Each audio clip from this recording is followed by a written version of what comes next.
Lay not up for yourselves treasures upon earth, where moth and rust corrupt, and where thieves break in and steal. But lay up for yourselves treasures in heaven. For where your treasure is, there will your heart be also. With regard to most of the commandments of God, the heathen of Africa and of America stand much on a level with them that are called Christian. The Christians observe them very near as much as the heathen do.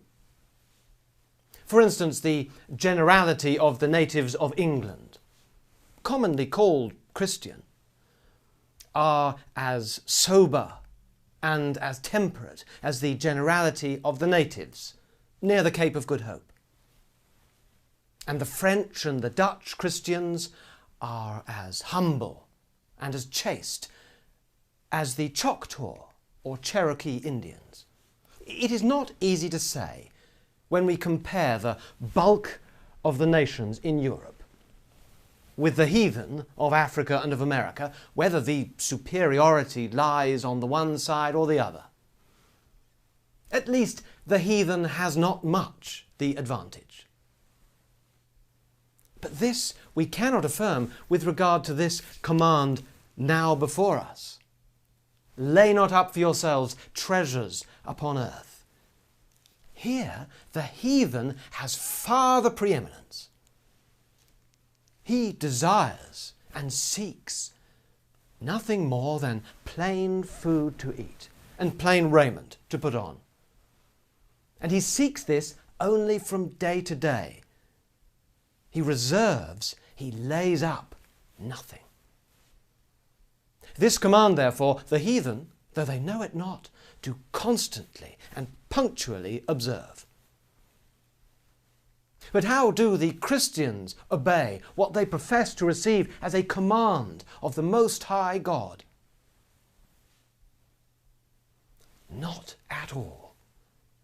Not in any degree. No more than if no such command had ever been made. It might as well be hid in the original Greek for any notice they take of it. In which Christian city do you find one man in 500 who makes the least scruple of laying up just as much treasure as he can? Or there are some who would not do this unjustly, but they do not scruple the thing, the laying up treasures upon earth, only the doing it by dishonesty. They are not concerned at disobeying Christ, only at a breach of heathen morality. So even good men do no more obey this command than a highwayman or a housebreaker, and they never designed to obey it. From their youth they were bred by their Christian parents and teachers and friends without any instruction at all concerning it. Oh, unless it were this: to break it as soon as they could and as much as they could, and to go on breaking it until their lives' end.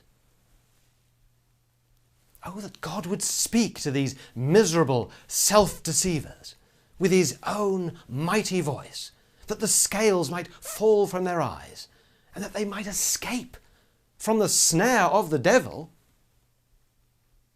Lay not up for yourselves treasures upon earth, saith the Lord. Well, if, in spite of this plain command, you do lay up money and goods beyond what is necessary for life, but if you add house to house and field to field, why do you call yourself Christian? You do not obey Jesus Christ. You do not design it. Why do you name yourself by his name? Oh, how hard it is for a rich man to enter the kingdom of heaven. It is easier for a camel to pass through the eye of a needle.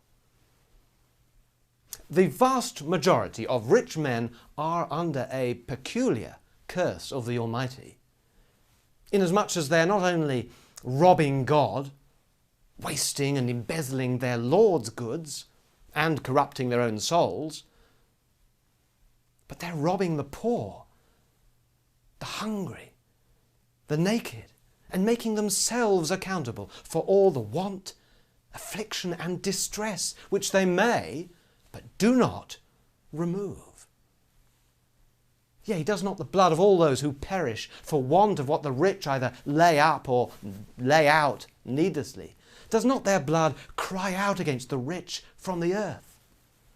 Or what answer will the rich man give to him who is ready to judge both the quick and the dead? We exhort you, in the name of the Lord Jesus Christ, be ye ready to distribute unto everyone according to his necessity. Deal your bread to the hungry. Cover the naked with a garment. Entertain the stranger. Carry or send relief to them that are in prison. Heal the sick, not by miracle, but by the blessing of God upon your timely support. Be of the same spirit as those believers of ancient times, who remained steadfast in that blessed and holy fellowship, wherein none said that anything was his own, but they had all things in common. In a constant and zealous performance of all good works, wait thou for that happy hour when the King shall say, I was hungry, and ye gave me meat. I was thirsty, and ye gave me drink. I was naked, and ye clothed me. I was a stranger, and ye took me in. I was sick, and ye visited me. I was in prison, and ye came unto me. Come, thou blessed of my Father, and receive the kingdom prepared for you from the foundation of the world.